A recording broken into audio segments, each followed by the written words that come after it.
Halo semuanya, Assalamualaikum warahmatullahi wabarakatuh. Selamat pagi, semangat pagi. Ketemu lagi dengan Ibu Sari dalam pembelajaran tematik kelas 5. Tema 2, udara bersih bagi kesehatan. Subtema 2, pentingnya udara bersih bagi pernapasan. Pembelajaran 3.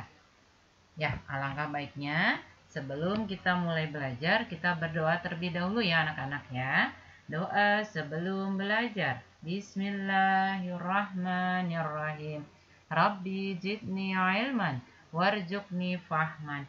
Ya Allah, tambahkanlah ilmuku dan pertinggikanlah kecerdasanku. Amin.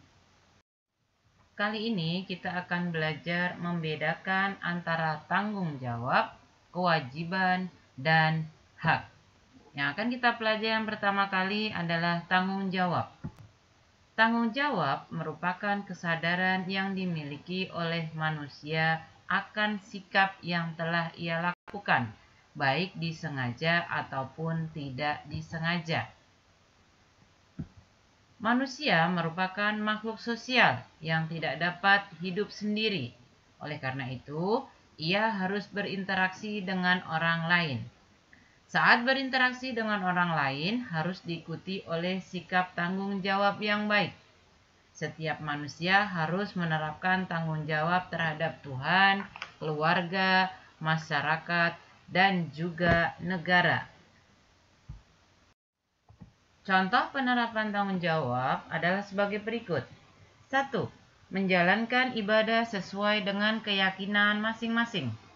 2. Menjaga nama baik keluarga. 3. Mengikuti segala kegiatan di lingkungan masyarakat, misalnya pemilihan ketua RT. 4. Menjaga nama baik negara. 5. Menjaga persatuan dan kesatuan bangsa. 6. Saling menghargai dan menghormati antar sesama. 7. Memberikan contoh dan teladan yang baik bagi adik. 8. Memakai perlengkapan saat upacara bendera. 9. Menjaga kebersihan lingkungan. Yang kedua adalah kewajiban.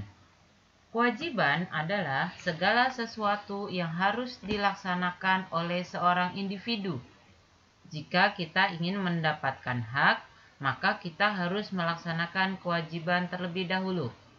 Individu yang tidak melaksanakan kewajiban dengan baik akan memperoleh sanksi. Contoh kewajiban adalah sebagai berikut.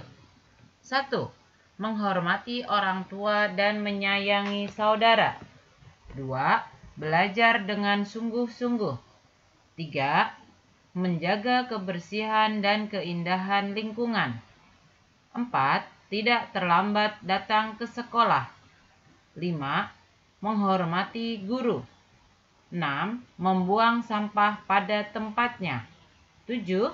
Mengikuti kegiatan kerja bakti. 8. Menghargai pendapat teman. 9. Mau bermain dengan semua teman meskipun berbeda budaya dan agama. Yang ketiga adalah hak. Hak adalah segala sesuatu yang harus didapatkan oleh manusia sejak lahir. Pelaksanaan tanggung jawab, kewajiban, dan hak yang seimbang akan membuat hidup menjadi harmonis. Berikut contoh hak yang akan kamu peroleh setelah melaksanakan kewajiban dan tanggung jawab. 1. Tinggal di lingkungan yang bersih. 2. Memperoleh pendidikan dan ilmu pengetahuan. 3. Bermain bersama teman. 4. Memperoleh nilai sesuai kriteria penilaian. 5. Mengikuti pemilihan ketua kelas. Selanjutnya anak-anakku, kita akan belajar tentang jenis-jenis usaha ekonomi yang dikelola secara perorangan dan kelompok. 1. Usaha ekonomi perorangan, yaitu kegiatan yang dikelola oleh pemiliknya sendiri tanpa melibatkan pemodal lain. Biasanya, usaha ekonomi ini memiliki modal yang terbatas. Contohnya, warung, toko, usaha pertanian, bengkel, dan industri kecil perumahan.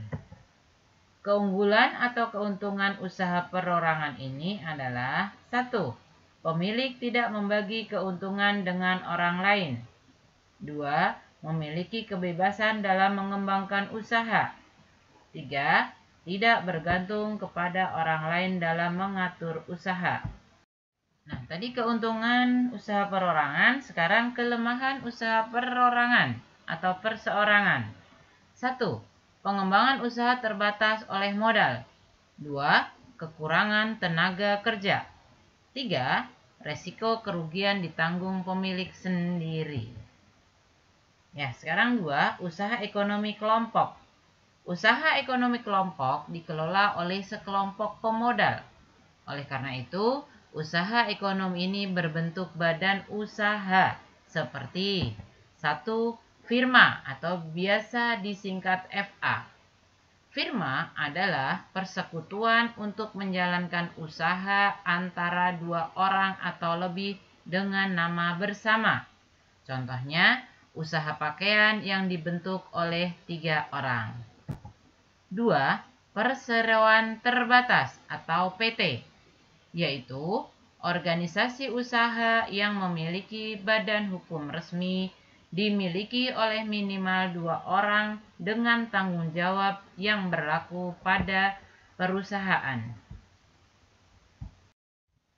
3. Persekutuan komanditer atau CV, yaitu persekutuan yang didirikan oleh salah seorang atau beberapa orang. 4. Koperasi adalah badan usaha yang menganut asas kekeluargaan. Tujuan koperasi yaitu untuk mensejahterakan anggotanya. Keuntungan yang diperoleh dari koperasi akan dibagikan kepada seluruh anggotanya. Yang kelima adalah Badan Usaha Milik Negara atau BUMN.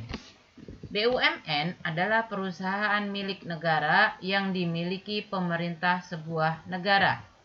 Contohnya adalah PT Pertamina. Ya, kemudian yang kedua, PT Perusahaan Listrik Negara atau PLN. Yang ketiga, PT Kereta Api Indonesia atau PT KAI. Demikianlah anak-anakku yang bisa Ibu Sari sampaikan pada pembelajaran tematik kali ini. Yang tadi kita sudah belajar tematik kelas 5, tema 2, subtema 2, pembelajaran 3. Nah, hari ini kita sudah belajar yang pertama, menjelaskan urutan peristiwa dalam teks atau membaca teks. Yang kedua, membedakan antara hak, kewajiban, dan tanggung jawab. Dan yang ketiga, menjelaskan jenis-jenis usaha ekonomi yang dikelola secara perorangan dan kelompok. Ibu akhiri, wabillahi taufiq wal hidayah. Assalamualaikum warahmatullahi wabarakatuh. Nah, tugas tematik anak-anak kali ini, 1.